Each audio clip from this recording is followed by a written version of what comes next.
Bonjour, nous allons apprendre quelques petites fonctions, les fonctions élémentaires statistiques.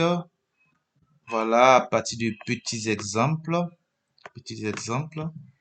Voilà, là, on a des personnes, voilà les noms et prénoms. Et on a ici le revenu, c'est le revenu. Voilà, que je vais changer le format pour mettre les séparateurs de milliers. Voilà, je veux avoir quelques informations par rapport à cette population. Population peut être des membres d'une famille, ça peut être des membres d'une entreprise, donc les employés d'une entreprise, voilà, ou bien d'une communauté, voilà, X ou Y. Ce que je veux, c'est le revenu moyen de cette petite population.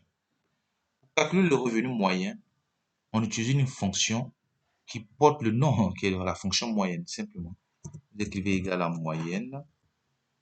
Voilà, venez prendre la plage de données. Fermez, vous faites entrer. Voilà, la moyenne est de 18 millions. Voilà, le revenu total, ce n'est rien d'autre que la fonction somme. Voilà, les sommes. Fermé, c'est fini. Au total, c'est 224 millions de revenus pour cette population. Mais on aurait pu avoir un tableau un peu plus élaboré, un tableau un peu différent, c'est-à-dire on avait le sexe des personnes en question. Et ce qu'on veut, c'est le revenu moyen par sexe d'abord, avant de trouver les revenus moyens de l'ensemble.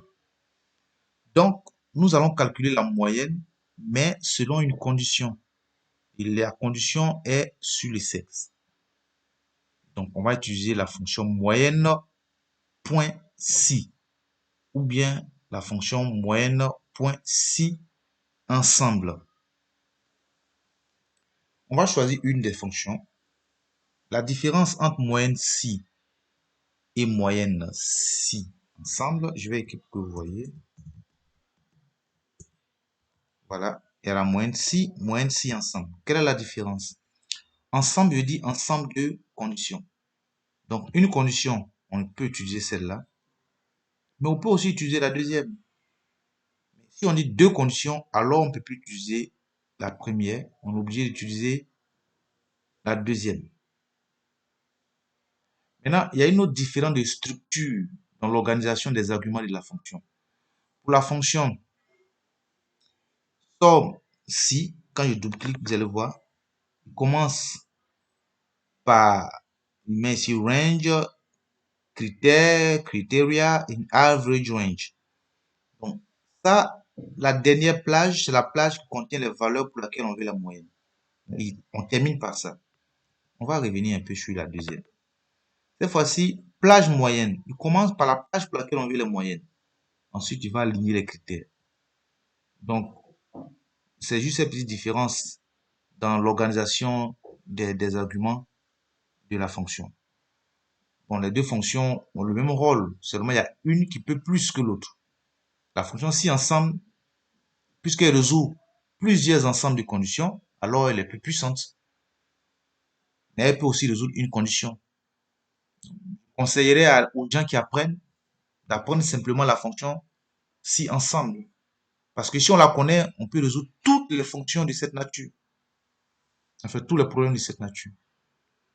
Pour cette raison, je vais utiliser la fonction moyenne si ensemble. Et qu'est-ce qu'il me dit? Il prend la page qui contient la valeur, enfin les valeurs que je veux calculer les moyennes. Donc, je prends celle-là. Et je mets point virgule, je mets F4, point virgule. La plage du premier critère, c'est cette plage. Ensuite, point virgule.